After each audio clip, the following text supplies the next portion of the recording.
Let's start with the weird and slowly move to the stuff that keeps me awake at night. Number 10. Giraffes.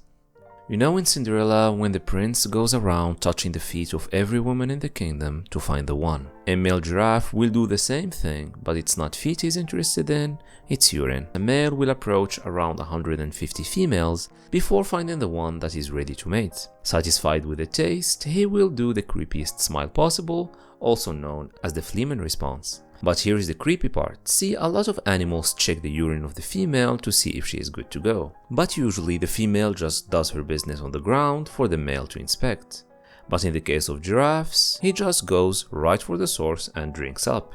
Some experts would say it's easier that way since they are too far from the ground and it will put them in a vulnerable position.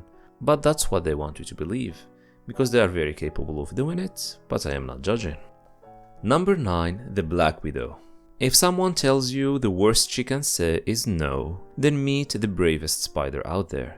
Because despite the impressive size difference, the male will approach the female and try to mate with her. Now some people think it's during lovemaking where the male is at risk, but some males don't even make it that far, because the moment he touches her web, he might be mistaken for a small prey. The male does all sorts of movements and sends distinct vibration through her web to let her know he is in fact not food. And then during the act, if the mood strikes, she will just snack on him and keep his sperm in a storage organ and fertilize her eggs whenever she chooses. And even if the male survives all this, on his way out she might just change her mind and go for dessert anyway. We forget sometimes how good we have it. Just imagine on your first date, trying to convince her you are not food but actually husband material, and just hope she stays in a good mood for the rest of the evening.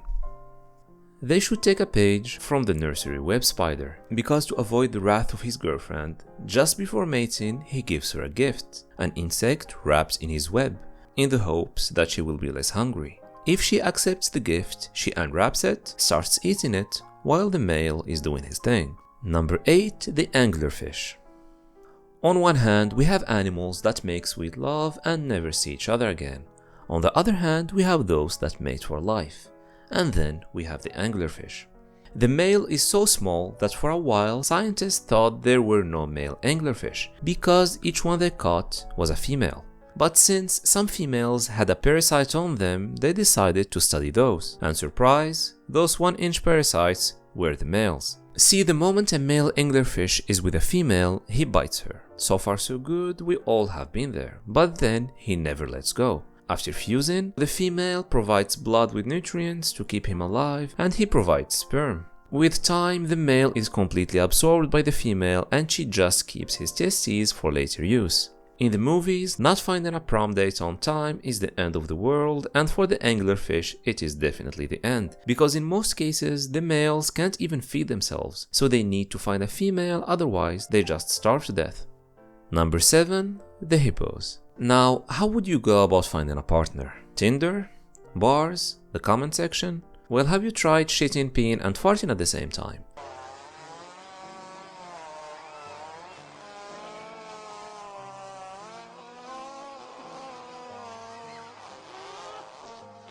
Because that's how the male hippos send a signal to all the females around. And it's so powerful that the female hippo can be far away and she will still get the message. With this technique, the hippo is confident he got himself some potential mates. But how can he be sure she's good to go? Well, it's exactly what you're thinking. She will shower him with, let's say, compliment, also known as submissive defecation. Truly magnificent, disgusting animals. Number 6. Clownfish. So this is the life of a clownfish. You are born male, so is everyone else, because all clownfish are born male. Then you spend your entire life fighting the others to get to the top of a very tough hierarchy. And then once you are the best, fastest, strongest one, you get your reward, you transition into the only female of the group. But there is a silver lining, only the second strongest of the group can mate with you. In some studies, they found out that if you put even just 2 males together, they fight and the winner becomes female. Number 5. Lovebirds. Lovebirds are the couple you see in the park and hate your life for the next 2 hours. The lovebirds meet, mate, then they spend the rest of their lives staying as close to each other as possible, singing together, feeding each other and building a home together. and if they get separated from their mates, lovebirds will typically go through a depression-like state, but give them some time and they will rebound and find a new mate. Number 4. Prairie voles. Only 3% of mammals on Earth are faithful to their partner, and the prairie voles are one of them. Prairie voles are so loyal that a study tried to break their bond by giving them alcohol. I don't know what the researcher was going through for him to see a nice couple, and the first idea he has was, let's try to ruin this relationship. And they found out that, under the influence, drunk females wanted to be even closer to their boyfriends, but drunk males wanted something else. Thank you, humans, for ruining this lovely couple. Number 3. The praying mantis. The praying mantis have the worst version of Netflix and chill in the animal kingdom. The male knows he might die. In fact, 1 out of 4 males don't survive the date, but it's much worse than that. The sweet act begins, and if the females feel snackish, she will just take a bite of the male's head, but not in one go. She slowly but surely will eat the entire head. Now you might think this is a turn-off, and you should, but for the praying mantis, the male has a job to do and he just keeps at it. When the deed is done, she usually eats the rest of the male, giving her great nutrients for his strongest offspring. It's almost a win-win for everyone. Number 2. The porcupine. The porcupine is maybe the toughest male on this list. The female is open for business only 8 hours, once a year, and he has to make it count. But before being able to court the lady, he first needs to fight off every other male while she just sits there and watches. The winning male is usually clawed, bitten, and full of quills, and the losing male is in a much worse state, and some even die trying to get to the lady. Then the male will use a high-speed explosive jet of urine to cover the female, to allegedly stimulate ovulation. The ritual is over, and now time for some action. And I know what you're thinking. How is it even physically possible? Well, it's a 3-step process. First, he gets on his hind legs and slowly approaches the female. Second, the female raises her tail, which gives the male a small window of operation. And third, the male prays that nothing startles the female. Before the number 1 and arguably the most psychopathic partner out there, here are some honorable mentions. The pufferfish will spend more than a week working 9 to 5 every day to make the perfect mating space on the ocean floor. He does all this by flipping his tiny fins and then proceeds to decorate the place with shells. It doesn't look big, but we are talking about a 4-inch fish here. Relatively speaking, it's like if you prepared a place 2 miles in diameter for your next date. And the female will sometimes refuse the whole thing. The bowerbird.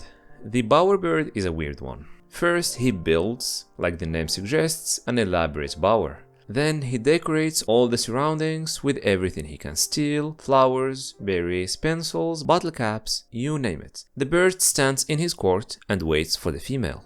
But here's the trick: the smallest objects are placed the furthest from the bower. So when a female comes to check out the real estate, she stands in the bower, and from her perspective, the male looks larger than he actually is. That's just dishonest, and I'm just glad humans don't do anything like that.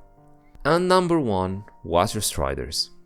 The male water strider might be the most toxic boyfriend you have ever heard of. The females have an actual chastity belt. They evolved a genital shield so that they can decide when and with whom they want it to be. So the male had to evolve too, but instead of evolving shield-knocking genitals or a bitter personality, they decided to just play Russian roulette with their mates. So here's how it goes. The male mounts the floated female, and if her shield is activated, he will start tapping his legs against the water surface until the female agrees to mate. The male is in fact creating ripples in the water surface to attract predatory fish. And since the female is at the bottom, she will be eaten first, so she opens her shield and accepts the male, only to escape a certain death. Thank you for watching, and I will see you in the next one.